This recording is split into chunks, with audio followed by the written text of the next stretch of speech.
They say that the human face is a map of a person's soul. Every wrinkle is a memory, every scar is a lesson, and every expression is a window into who we truly are. But what happens when the map is torn up? What happens when you wake up and the reflection in the mirror isn't a person, but a masterpiece of surgical fraud? My name is Adriana Vance. I am 41 years old. I have spent my life as an architect, designing the most iconic skyscrapers in Seattle. I understand structures, I understand foundations. I know that if a single pillar is weak, the entire tower will fall, but I never realized that the man I shared my bed with for 15 years was the primary architect of my destruction. This is the story of the day I was erased, and the day I rose from the rubble to tear down the empire of lies built on my grave. The last thing I remember was the rain, Seattle's relentless gray rain. I was driving home from a late night at the firm, my mind full of blueprints and deadlines. Then, the lights. A black SUV veered into my lane. The sound of crunching metal was the last thing I heard before the world dissolved into black static. I woke up in a room that smelled of sterile death and expensive lilies. My head was a prison of gauze. I couldn't move my jaw. I couldn't blink properly. The only thing I could feel was a dull, throbbing ache behind my eyes. A hand touched mine. I recognized the scent of the cologne immediately. Sandalwood and ambition. My husband, Julian, a man who controlled billions as a venture capitalist. "Adriana," he whispered. His voice was thick with a grief that I now realize was a performance worthy of an Oscar. "You're alive. Thank God you're alive. The crash, it was catastrophic. Your face took the brunt of the impact. The surgeons had to work for 20 hours to save you." I tried to moan, but my throat was a desert.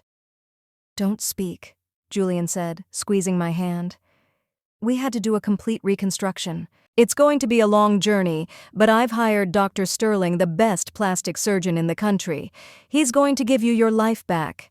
For 2 months, I was a prisoner in my own home. Julian insisted on a private recovery.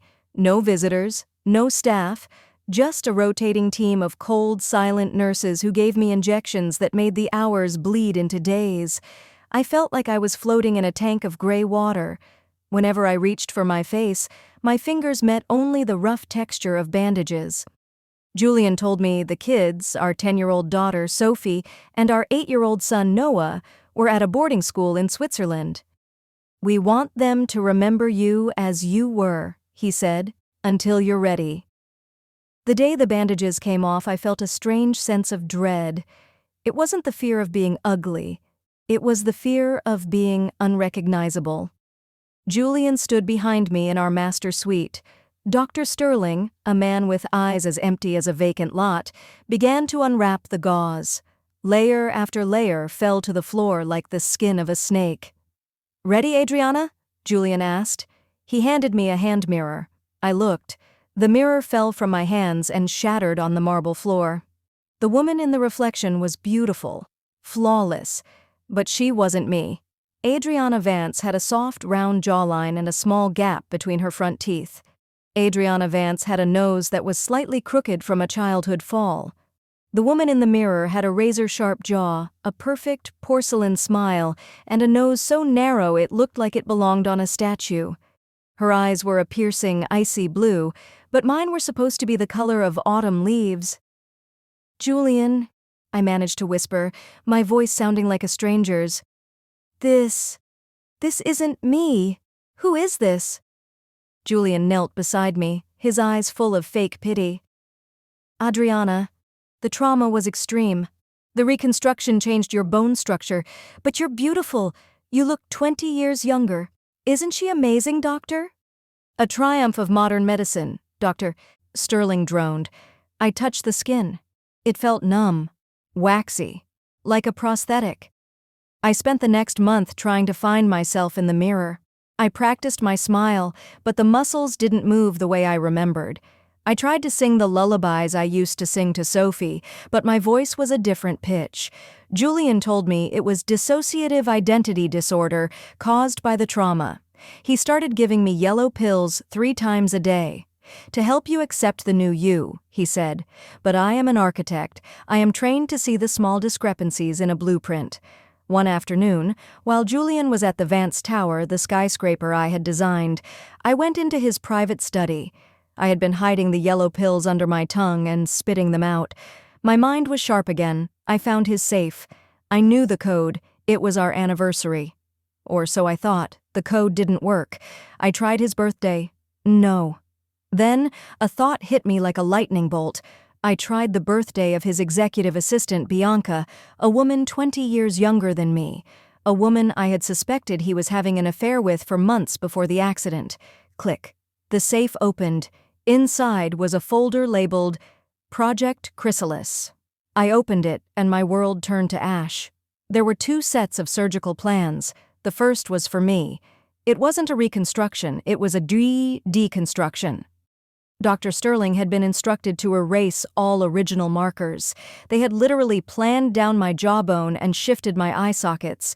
They had altered my vocal cords. They had turned me into a blank canvas.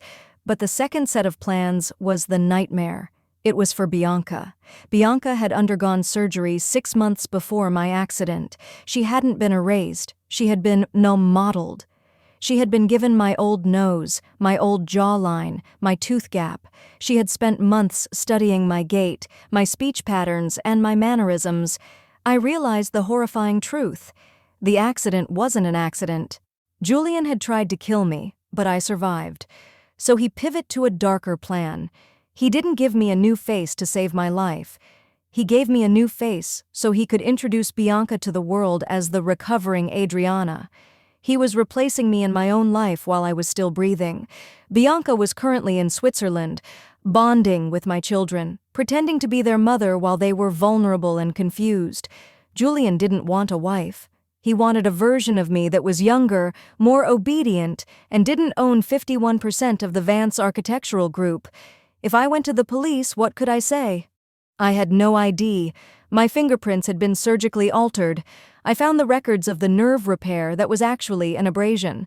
My own children were being conditioned to believe a stranger was their mother. Julian had used my own money to buy the silence of the hospital staff. I sat on the floor of that study and felt a rage so cold it crystallized in my veins. He thought I was a broken structure. He thought he could demolish me and build a parking lot over my memory. He forgot that I am the one who builds the foundations, and I know exactly where the pressure points are. I spent the next week playing the part of the sedated, grateful wife. I let Julian kiss my new, strange cheek. I let him tell me how much he loved the new me. But at night, I was working. I used a hidden burner phone I had found in the kitchen to contact an old mentor of mine, a retired architect named Elias. He was the only person who knew the secret signature I put into every building I designed, a small hidden chamber or a specific geometric pattern that only the creator knows. "Elias," I whispered when he picked up. "It's Adriana." "Adriana? Your voice? It sounds different. The news said you were still in recovery." "Listen to me. Julian is trying to erase me. I need you to get into the Vance Tower server. Look for the structural integrity logs I hidden in the backup drive. Code Phoenix 41. Elias did it. He found the files. But more importantly, he found what Julian was trying to hide. Julian hadn't just stolen my face. He had been cutting corners on the Vance Tower. He had used substandard steel and pocketed the $30 million difference. The building, my masterpiece, was a death trap, and he was planning to open it on Friday night with a grand gala. The night of the Vance Tower grand opening arrived. Julian bought me a dress of shimmering silver. "You're going to be the star tonight, Adriana," he said, admiring my new face. "The world gets to see the new queen of Vance architecture." The gala was a sea of Seattle's elite. Tech moguls, senators, celebrities. Julian stood on the stage in the massive glass atrium, his arm around my waist. "Friends," Julian began, his voice echoing with fake warmth. "Tonight is about rebirth. My brilliant wife, Adriana, has returned to us after a tragic year, and tonight we open the safest, most advanced skyscraper in the world." The crowd applauded. Julian stepped back to let me speak. He whispered, Don't forget your script, darling. If you say a word out of line, you'll be in a psych ward before the appetizers are served. I walked to the microphone. I didn't look at the script, I looked at the crowd. I saw Bianca standing in the front row wearing my favorite pearl necklace, smiling at me with my own old face. It was like looking at a ghost. "Julian is right," I said. My new husky voice commanded the room. "Tonight is about foundations, but some foundations are built on sand, and some are built on blood." The room went silent. Julian's grip on the side of the podium tightened until his knuckles were white. "I am Adriana Vance," I continued, "but the woman you see before you is a masterpiece of Julian's greed. He paid Dr. Sterling $5 million to cut my identity out of my skin. He thought that if he changed the exterior, he could own the interior." I pointed to the giant screen behind me. I had uploaded the Project Chrysalis files and the structural failure logs to the server. The images flashed across the screen, the surgical blueprints, the bank transfers to Dr. Sterling, the photos of Bianca before and after her transformation, and then the final blow, the live sensor data from the building's core showing the cracks in the substandard steel Julian had installed.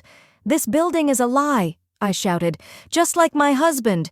He didn't save me. He tried to bury me in my own skin." Chaos erupted. Julian tried to grab me, but Elias was there, along with the city's building inspectors I had tipped off. Bianca tried to slip away, but the media hungry for a scandal this big surrounded her. Julian looked at me, his face twisted in a mask of pure hatred. "You ruined everything. You were supposed to be dead." "I'm an architect, Julian," I said, leaning in close. "I don't just build. I know how to calculate the load-bearing capacity of a lie, and yours just hit its limit." The Vance Tower was evacuated and condemned that night. Julian and Bianca were arrested for conspiracy, attempted murder, and massive corporate fraud. Dr. Sterling was caught at the airport trying to flee to a non-extradition country. I am sitting in my old office now. I still have this face, the cat-like eyes, the sharp jaw. I am going to keep it for a while. It's a reminder that I survived a demolition. My children are home. Sophie and Noah didn't care about the face. The moment I held them, Sophie whispered, "I knew it was you, Mommy. Your heart beats the same way." I am redesigning the Vance Tower. This time the steel will be pure. The foundation will be halal, and I will never, ever let anyone else hold the pen to my life's design. The moral of the story. Your identity is not a costume that can be swapped, and your worth is not a surface that can be polished. We live in a world that is obsessed with the exterior, the face, the status, the image. But a building is only as strong as its foundation, and a person is only as real as their truth. Never let someone else convince you that you are unstable for trusting your intuition. Gaslighting is the weapon of the weak. Truth is the shield of the strong. You are the architect of your own soul. If someone tries to tear you down, use the bricks they throw at you to build something even higher. Be the architect, not the shadow. Because at the end of the day, a mirror can be fooled, but the heart always knows its own reflection.